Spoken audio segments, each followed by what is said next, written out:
All right. Greetings. Welcome back to Blackbird News, where everything is connected. How y'all doing? Good to see y'all.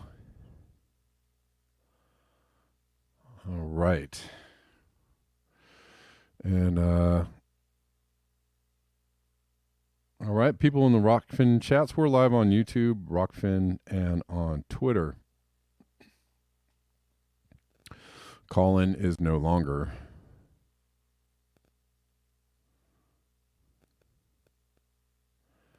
And I don't know.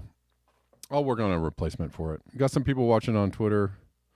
Say ho, say ho, say hi ho, say hello, say howdy do.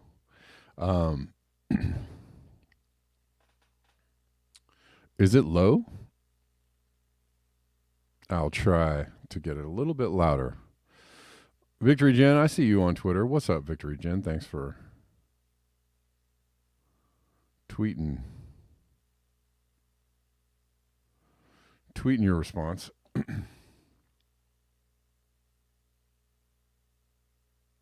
Yeah, good link. Thanks for the link, Denver. I appreciate it. Did I don't know if I forgot something. Anyways, real quick before I get into the show, I am doing a music show. I think I'm going to be doing it every Sunday. I think I already told you guys about this, but I'll tell you again. But this Sunday at 5 p.m.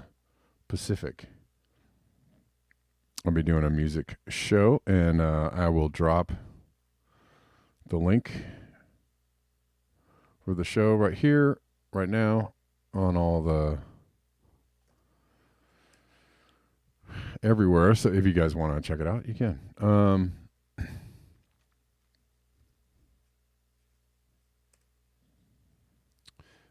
And let's see. Thanks for the retweets and the likes on Twitter, y'all. Appreciate it.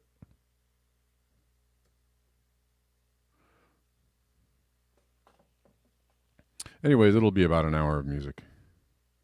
And I'll be playing with a good friend of mine. Is going to be doing some drumming. All right. Let's get into it. Well, these are somewhat related stories, and I didn't talk about this story earlier. This is from. I think this story has been floating around for a couple of days. Regarding Band-Aids.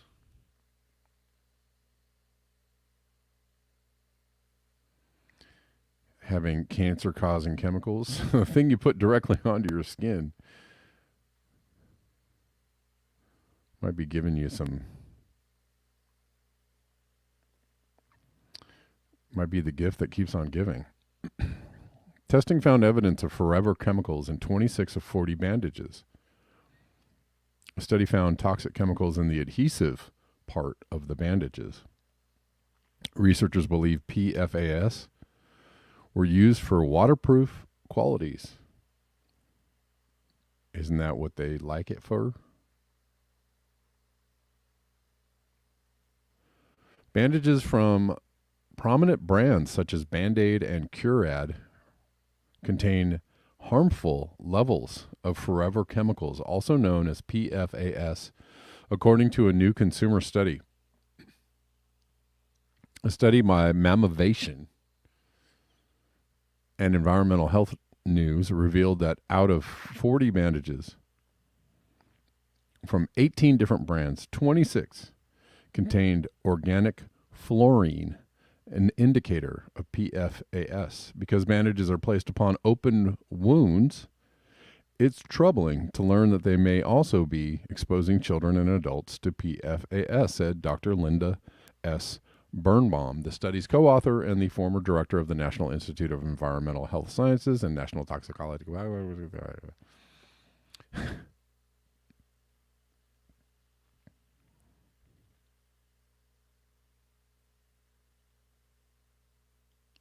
The study found that chemicals present in the adhesive part of the bandages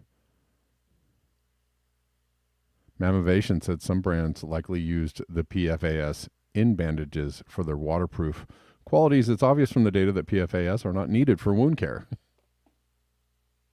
So it's important that the industry remove the presence to protect the public from PFAS and opt instead for PFAS-free materials. Well, yeah.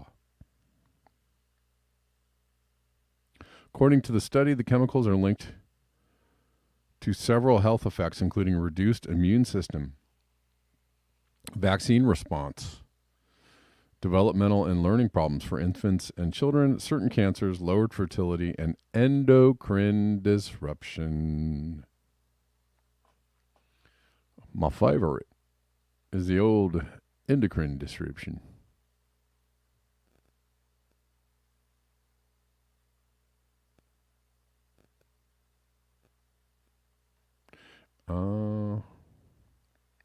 Yeah, so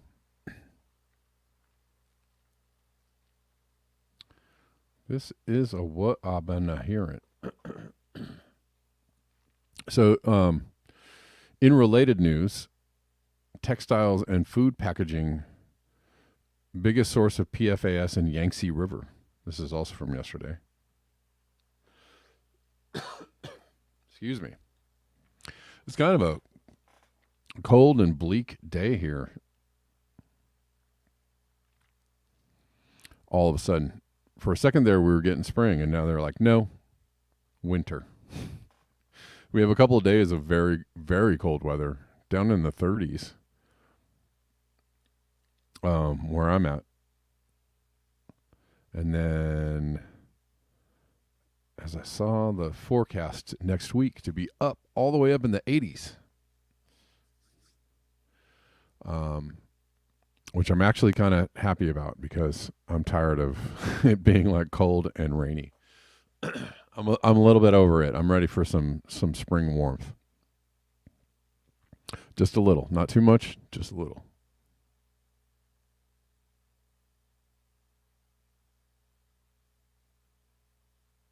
Anyways,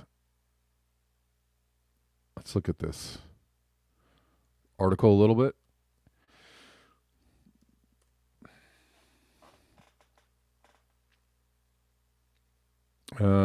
First study of toxic forever chemicals along the full length of Asia's longest river, the Yangtze, has found 13 different types of PFAS, nearly half of them, 13 different types, nearly half of them coming from textile treatments and food packaging. The study, led by a specialist in emerging food packaging. Guys, food packaging. Food packaging. Study led by specialists in emerging contaminants at the James Hutton Institute in Aberdeen tested sediments at 38 sites along the 6,300 kilometer long Yangtze River for 15 types of PFAS. Following textile treatment and food packaging, the next most common source of the chemicals was metal electroplating, where PFAS are used in the chrome plating process. Of course. Fluoropolymer products and coatings used in everything from wiring to coating frying pans or aerospace components were also identified as significant sources. Professor Zulin Zhang, the report's main author and senior research scientist at the Hutton, was behind the idea to test the full length of the Yangtze River for emerging chemical contaminants, including PFAS.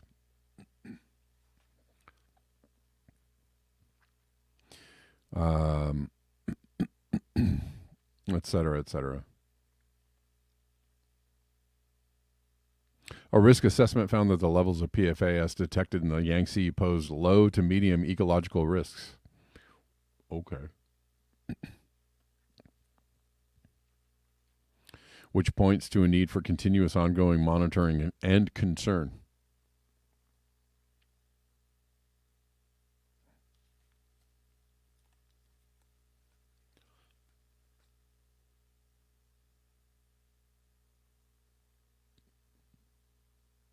I'll say it's concerning. Concerns around its link to health issues have led to calls for bans on the use of PFAS, and to date, a number have been banned, while research is ongoing to find alternatives that can break down more easily.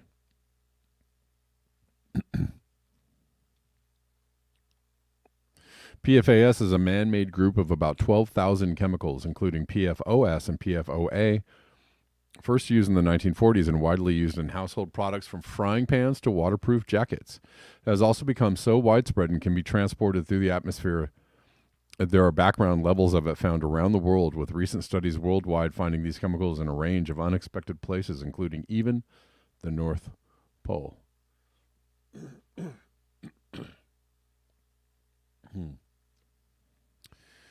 Yeah. Long story short, make all your own stuff. Make your own food, make your own clothes.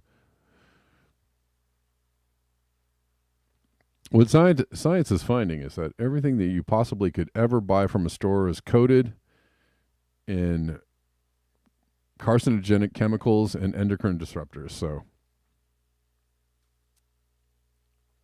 the moment you walk into a Target, you're just coating yourself in layers of chemicals.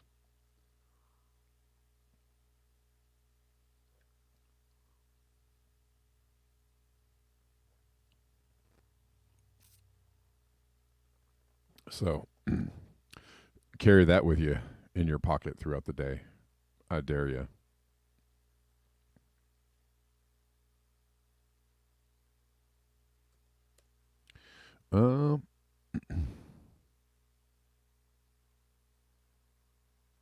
Let's see. All right.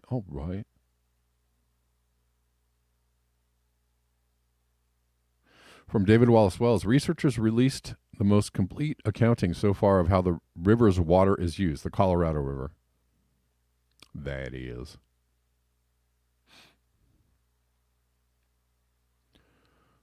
They found that alfalfa used as feed for beef and dairy cows sucks up more water than all the cities and industries in the enormous Colorado River basin.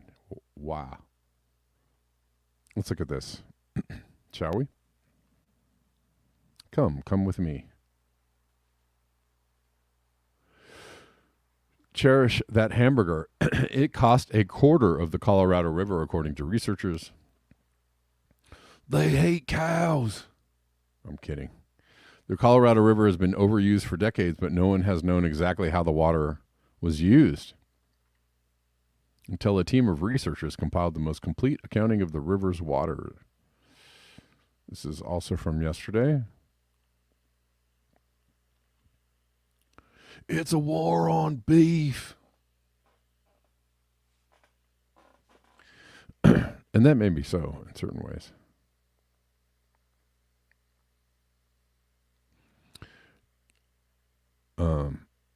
However, there's a war on the planet that's being waged by humans and cows together in league, along with some chickens and some fertilizer and some other things.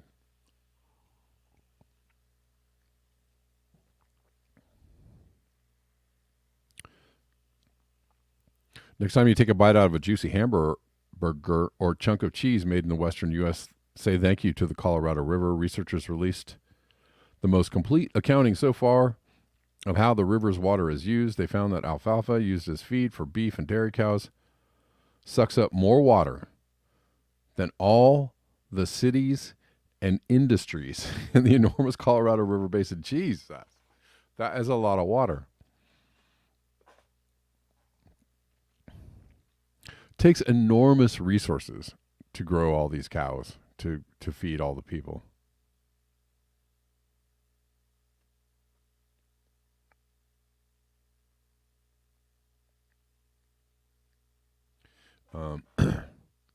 Well, these humans are anti-human, I'll say.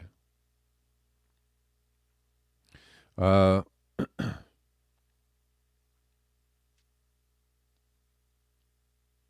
researchers incorporated new factors like water used by nature, Mexico, and out-of-basin water transfers that haven't been counted before.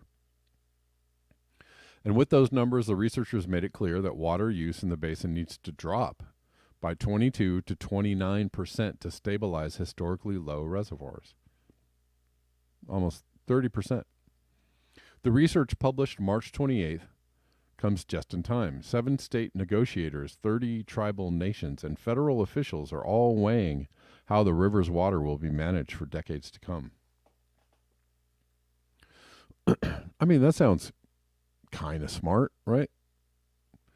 To have a long-term plan for the use of water for a whole millions and millions and millions of people and all the cows that feed all the people.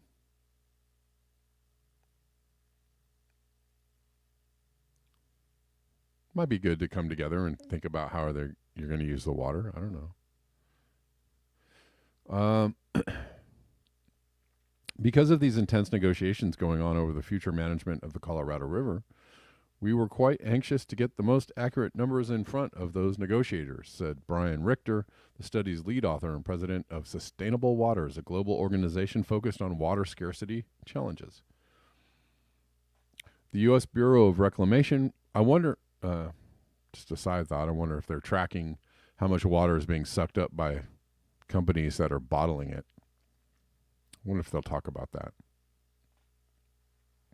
The U.S. Bureau of Reclamation, which owns and operates massive infrastructure in the Colorado River Basin, is the primary accountant of the river's water. But past efforts show how that water is used haven't taken key factors into account, according to the study published in the academic journal Communications, Earth, and Environment. Reclamation incorporated water sucked up by plants and lost to the atmosphere, but only in riverfront ecosystems in the lower Colorado River. A 2012 report did not include the Gila River Basin, which provides most of the water for the Phoenix area. Other studies haven't included water use in Mexico, tied to evaporation from reservoirs or from transfers out of the basin to places including Denver, Fort Collins, and Colorado Springs. Even a 2020 study led by Richter did not include all the relevant uses, and that has created uncertainty all around, Richter said. The oft-cited study, estimated that agriculture represented nearly 80% of the water used in the basin, but that study did not include usage by Mexico, the environment, exports out of the basin, or through reservoir evaporation. Didn't they already say that already? When those uses are taken into account, agriculture represents half the overall use. We thought that it was about time for somebody to do an accounting for where all the water goes, Richter said. We really wanted to bring nature into that conversation.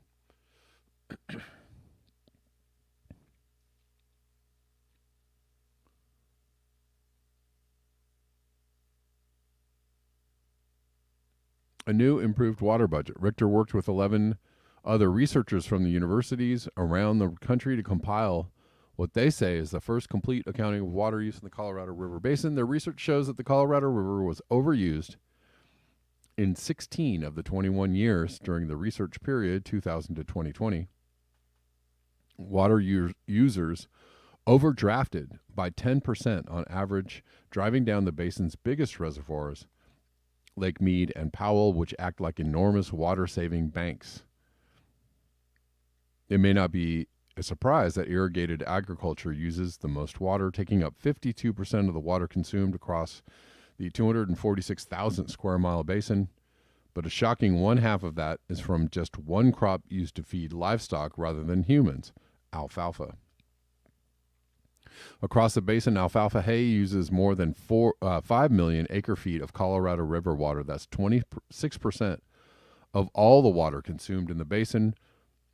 1 acre-foot roughly equals the annual water use of 2 or 3 households. In the upper basin, irrigated agriculture consumes 2.8 million acre-feet, or nearly half the water used by Colorado, New Mexico, Utah, Wyoming, the environment, reservoirs, and water exports out of the basin. Cattle feed crops like alfalfa consume 90% of all water used by upper basin agriculture. That means alfalfa used more water than cities, commercial users, and industries across the entire basin. Collectively, these users consume about 3.5 million acre feet, or 18% of the river's water. The Colorado River provides water to 40 million people across 7 western states, 30 tribal nations, and 2 states in Mexico.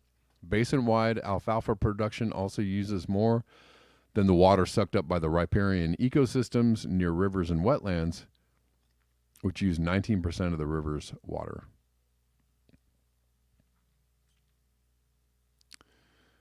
I don't know. They need to know where all the water is going so they can commodify it, probably.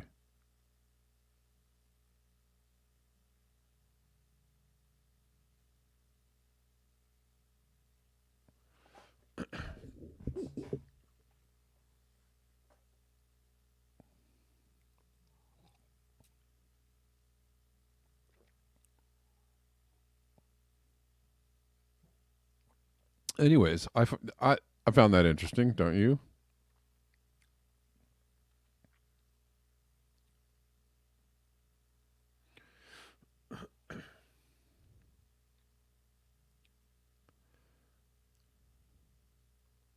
Anyways, the overstressed river basin is already feeling the impacts of climate change. For every 1.8 degree of warming in the upper basin, the basin loses 4 to 10% of its water supply, said Peter Goebel, a climatologist with the Colorado Climate Center.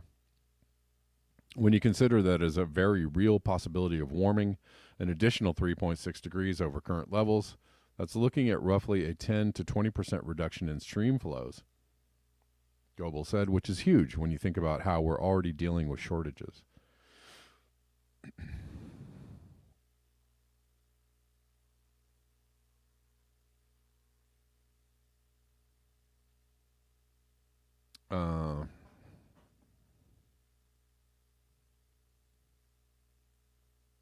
Anyways, the stress on the Colorado River basin was more in the news a few years ago. Lake Mead is still very, very low, but in the last few years, we've gotten a significant amount of. I don't know about the Colorado River or the Rockies itself, but at least out this way, we've gotten a ton of rain and snow.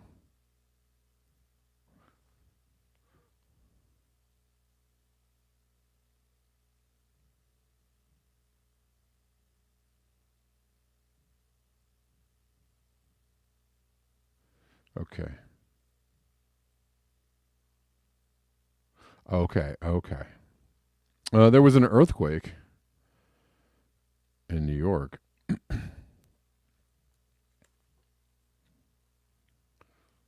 Fairly big one.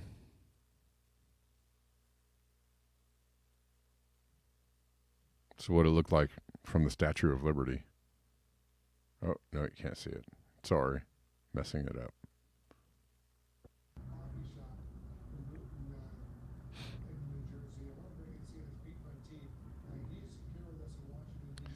Mostly people joking about it because 4.8 is, big enough to rock and roll, but not big enough to really do a lot of damage.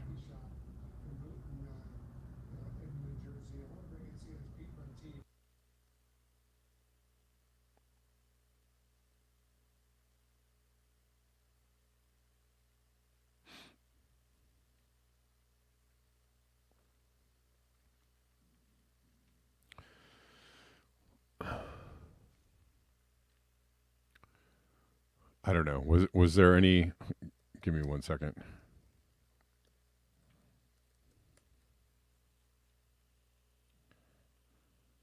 It's mostly shaking.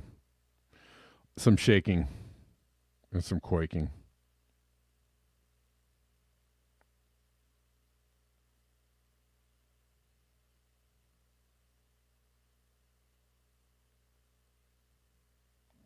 Let's see. Why do I have 2 of these? Why? Look at this post from Jim Bendel. I thought this was an interesting discussion. Who's talking about digitizing life. There was so much loss of life. Sorry.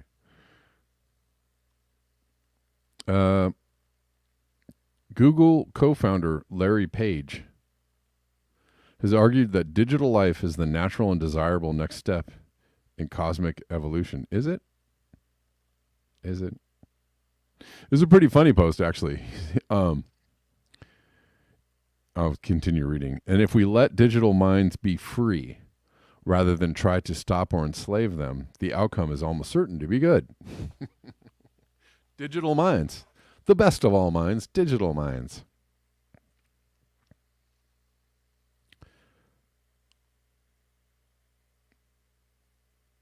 Anyways, he says letting the dweebs in class become the most powerful people in the world turns out to have been a bad idea. That is hilarious. Their alienation from life found relief in tech, but now leads to patently bonkers ideas and projects. This isn't ad hominem. I've chatted with people who work with many leading thinkers in AI. #accelerationism. Childhood trauma can underlie a desire or numbness about supplanting humanity. Suppressed anxiety amongst the masses about the truly rising precarity of our societies creates an appetite for escapist ideas from tech nuts. Yeah. Yeah.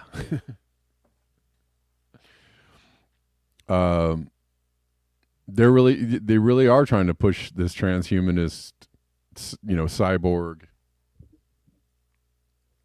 future on us. And I imagine it won't be, most people just don't really think it's going to be a very fun one. But he's pointing out something interesting, which is that, the people that find success in these fields might be very socially, inept, I guess. Or were socially inept when they were younger. And found their calling or their place where they could shine in the world of creating this futuristic answers to everything, the futuristic path before us. Another tech revolution. Anyways. And a lot of people are resisting this, rightly so. I'm one of those. I do, think that there's some great things about technology, and I do wonder and marvel at it. However, when presented with a discussion around a future filled with AI, I find myself wanting to turn and run the other way. I don't think that's where the direction we need to go in.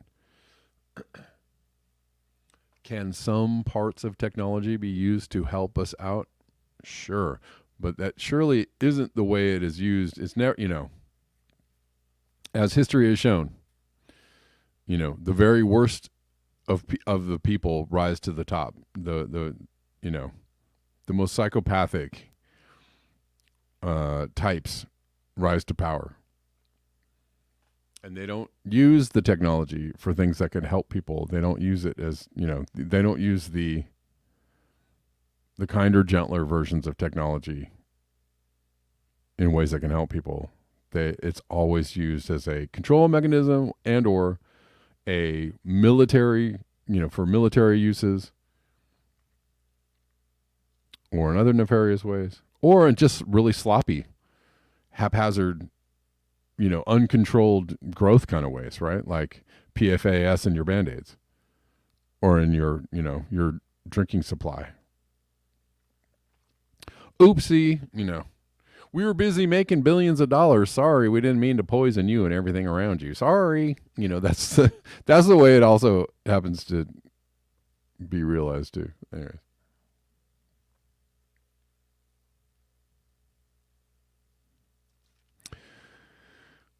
Anyways, it was an interesting post, I thought. Good point from Jem.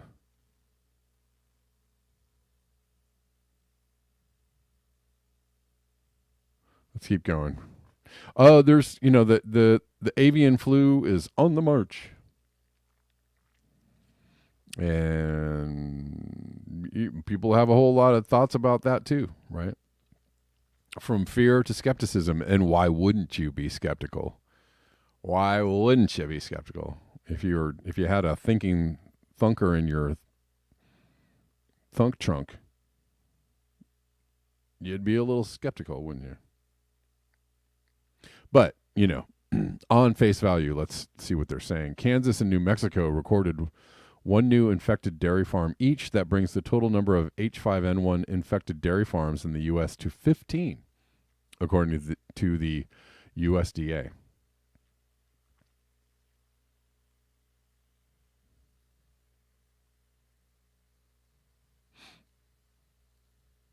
And here's I don't know. I actually didn't really I'm going to see if I can scan this really quickly for anything that might be detrimental to my channel. But the media are starting to push the H5N1 avian bird flu, which experts now claim has jumped into mammals and now into humans and could be 100 times worse than COVID. Well, hold on. I think there was one other. I don't know. People have been posting stuff about cats being infected. However, and I thought the post was interesting. When I went back to the post, it was gone. And so I was like, all right, are people jumping the gun on the... People invariably jump the gun on, the wild claims.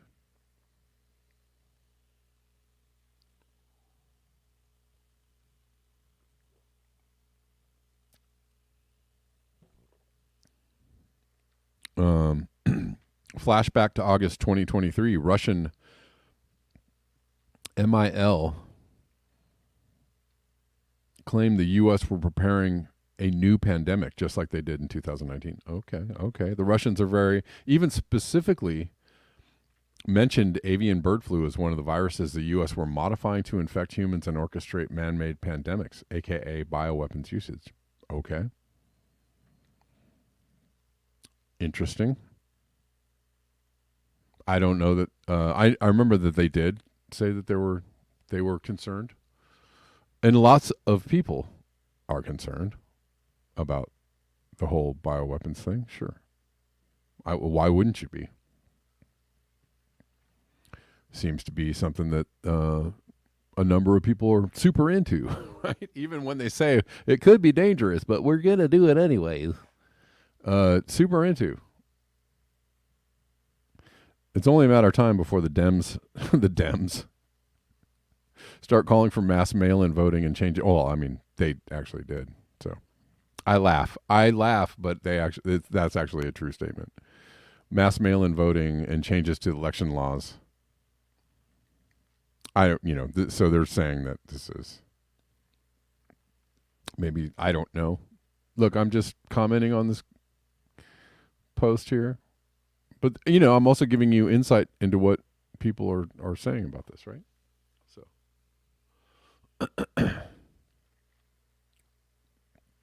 I'm giving you insight into what people are saying about this, which is good to have, right? Insight is good to have, even if you don't agree with the take. It's good to know what people are out there talking about.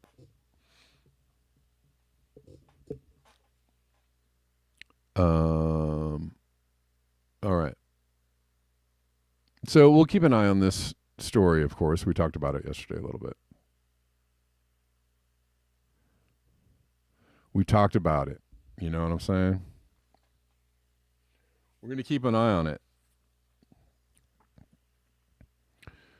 Like we did COVID. We did keep an eye on COVID, didn't we? Another one from Jem Bendell. And this actually is truly, truly, truly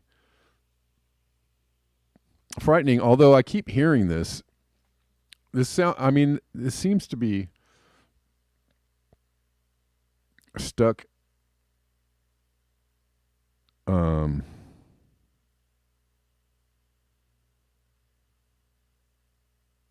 this seems to be stuck in the repeat machine. The whole Ukraine is joining NATO. I mean, hasn't Ukraine been joining NATO for 2 years? So, I mean, and it's unfortunate that this keeps getting repeated. This messaging keeps getting repeated because people, after a while, when you keep seeing it, you're like, oh, really? Are they joining NATO? Oh, the first couple times you're like, oh, no, they're joining NATO. This means World War III. And then, they keep on. I don't know how many times I've seen Blinken come out and go, well, I guess it's time for Ukraine to join NATO. And everybody goes, oh, my God, that's the worst thing ever. It is, it's not good. For sure, it's not good. I'm not saying that I don't care, but I'm saying, is it going to happen or not? Or is this just one of those stories that they just keep like busting it? It's like, when California says that they're going to give people, free health care. It's just one of those stories. It's on the repeat machine. It just happens every 2 years. And everybody goes, yeah, California, woohoo. And then it gets 6 months later, it gets defeated over and over and over and over again. But every once in a while, they just are like, hey, is it time for the giving everybody free healthcare story? Yeah? Okay, cool. Great. Let's run it. Right? And everybody's like, yeah, California, the best of states. And then they knock it down and everybody's all, boo. Oh, it didn't happen. Oh, geez. Right? So I don't know. I don't know. Is this really going to happen? I don't know. Because I feel like I just keep hearing this every 3 months. They're like, oh, here it comes. NATO's joining. Ukraine's joining NATO.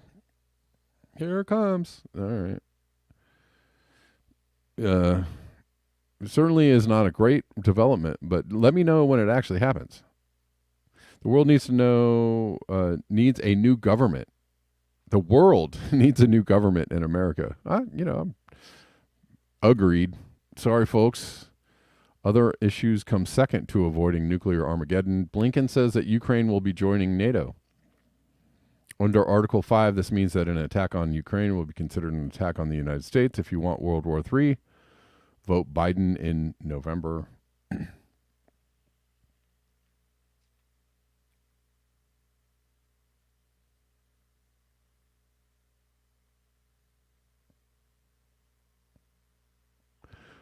Which, I don't know. Biden is the person in charge and is the person that seems to be facilitating all of this. So, that's a truer statement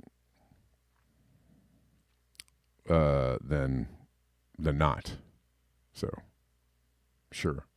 But I don't know, I don't want this to happen, but is it ever going to happen? Or is this just something that they push out in order to get everybody to go like, ah, because they're like, here it comes. And then they're like, nah. I don't know. Is it just part of the theater? That's what I'm wondering. That's actually just what I'm wondering out loud. Is this just the theater of like ramping up the story so that everybody freaks out and then they pull back? Of every country represented here at NATO remains rock solid. We will do everything that we can. Allies will do everything that they can to ensure that Ukraine has what it needs to continue to deal with Russia's ongoing aggression against Ukraine, an aggression that gets worse with every passing day. Ukraine will become a member of NATO. Okay. If you like Blinken and the Biden administration, I don't understand. I don't understand, your thinking on this. That's all I'm going to say about that.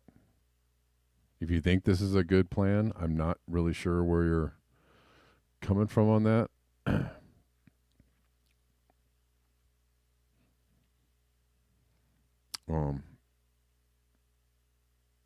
Anyways, that's all.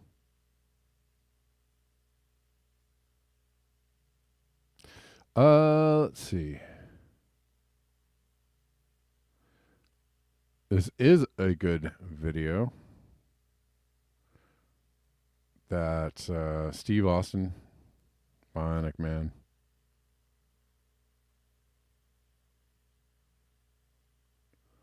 This is from Massimo, 37-year time lapse of Earth.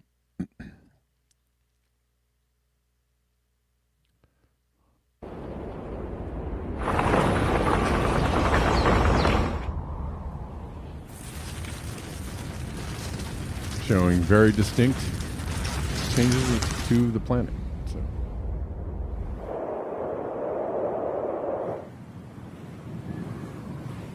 Oh, sorry, you can't see it. Whoops.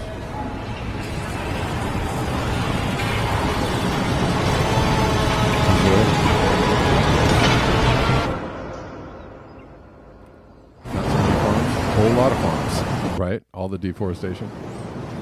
Dubai, they're building entire cities on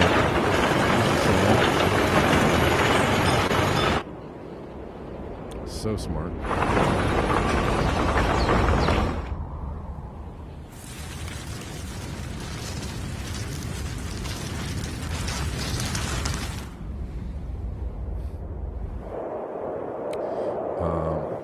All right.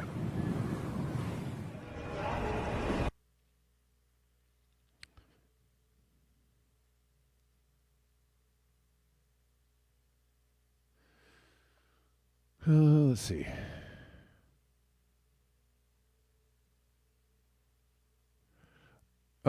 You guys want to get it? Okay. Oh, it's already kind of later in the show. Here's the time when I check in on the super chats, super rays. If you want to send it with a show support tip, if you will, you can do so with a super chat or a super ray.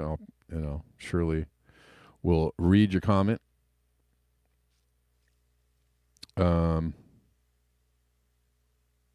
And you could do it on PayPal, Venmo, Cash App too as well. Don't you know? Also, buy me a coffee. You can also send me a coffee with a comment as well. And I'll check in on those in a few minutes.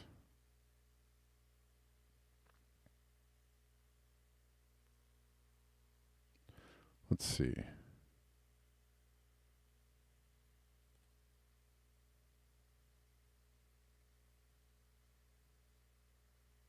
This is an interesting take. Okay, I'm going to play this, and I'm not saying that I agree with this, because obviously lead is bad.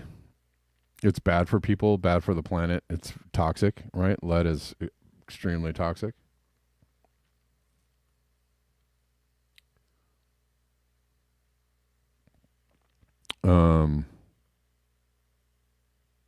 But this is an interesting take on the lead in the paint thing. And, I don't know. You guys be the judge. Anyways. Back in like the 50s or the 60s, they had a whole movement going on. I might have the decades mixed up. Y'all do the research. But they started saying, yo, the children are eating paint chips. And because there's lead in the paint, we need to start removing all lead paint from now on. Right? Because I know you've heard about lead paint, right? Yeah, no more lead paint. Why? Because the babies is eating paint chips. In your lifetime, have you ever seen any kid eat paint chips before? No. You any paint chips? No? Okay. Anytime you want somebody to do something without thinking, just say it's hurting the children. You know what I'm saying? Why would they want to remove lead paint from the homes? Because Here we go. of Come the on. technology, because of it blocks radiation. There we go. It blocks radiation. Look at them neurons firing. Superman is all powerful. But hey, put that kryptonite in a lead box, he won't know it's there. So how else am I gonna get frequencies, 5G and all that stuff to permeate through your walls and through your home, affecting you so I could see through your house and see your body and connect with you as a network if your paint got lead in it and I can't get in there? So get some lead paint, y'all. You didn't hear that from me. Is it still? Yeah, there's still lead paint. Yeah, they got EMF shielding paints and everything. There's a whole world out here where this is known. People understand this science and they hack in their house all types of ways. There's people that go to sleep with they take a copper wire and they tie it around their toe, and they'll put the copper wire out their window and into the ground, so that they're ground as they're sleeping, and they have beautiful dreams and the best rest, and they get up feeling like the Incredible Hulk, like they could bench press a house. Yeah, I don't know about the. Does anybody have any experience with tying a copper wire to your toe?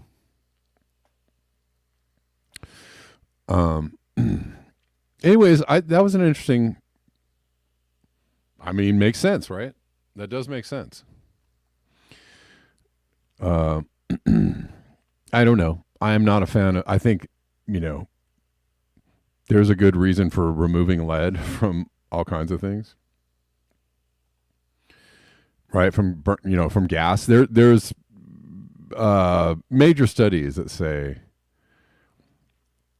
that leaded gasoline led to a lot of psychological disturbances in people, led to a rise in violence. So when they started taking lead out of gasoline, and people were not breathing, lead-laced fumes from gasoline so much, that violence in major cities went down quite a bit. There was a note, but could be for other reasons too.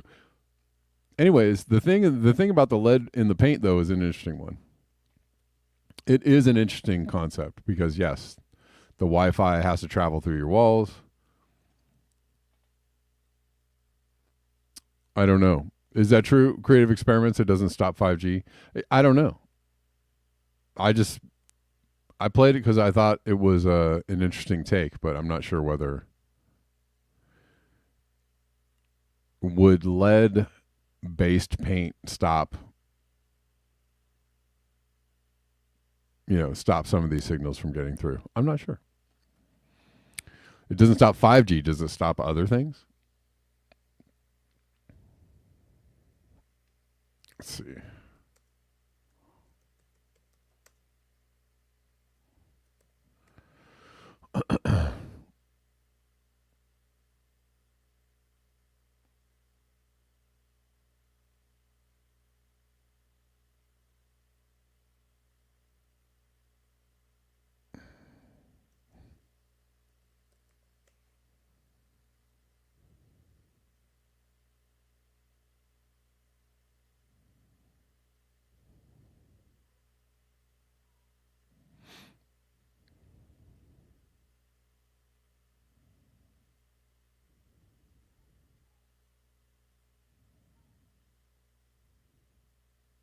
Sorry, I'm reading things.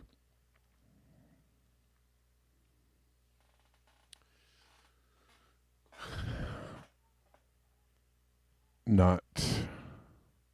Yeah, and it looks like it doesn't stop.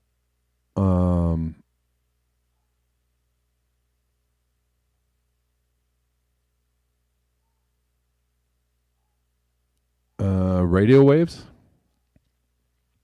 Let's see. Any conductive material can shield. Oh, it does shield radio waves, not just lead. The required thickness depends on what frequency you intend to block. Yeah, I don't know. I mean, also lead in paint. How thick does the lead need to be? I don't know.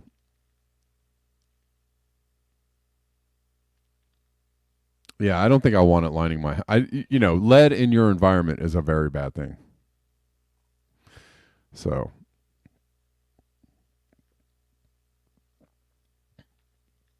Yeah, and I would think lead in paint would have to be pretty. It would have to be pretty prevalent. A prevalent ingredient in order to stop it. So, I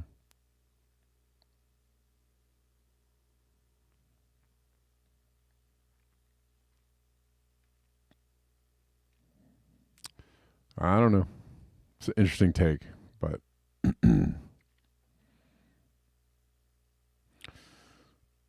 aluminum, I guess, also shields radio waves. Let's see.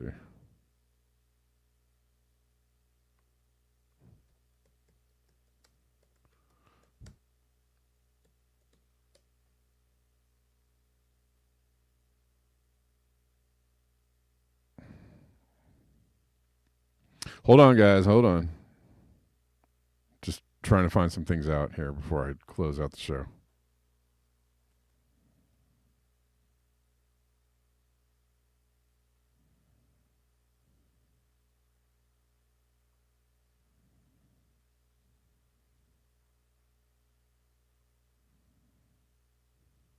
Brick wall, reinforced concrete.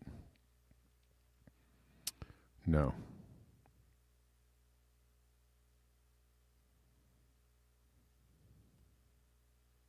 EMF protection fabric, which is a copper nickel mesh.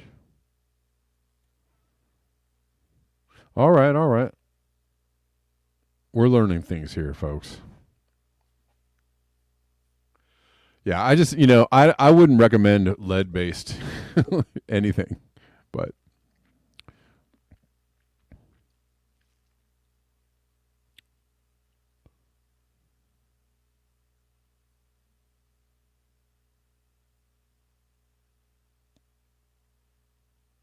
all right.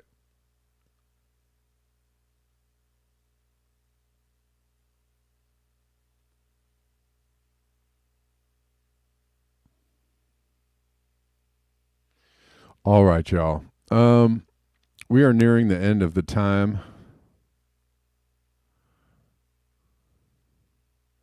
The end of the time.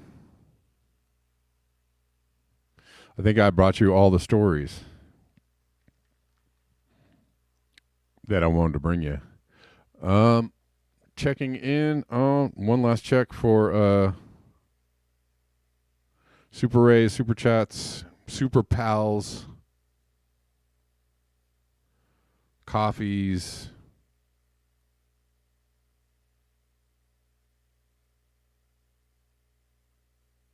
etc.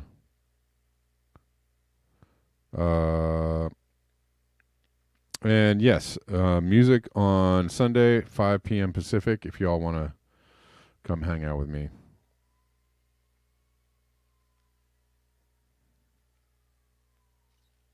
We'll see you on Sunday.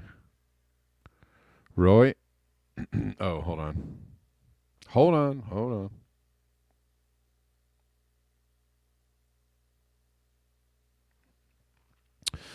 Exactly. All right, y'all.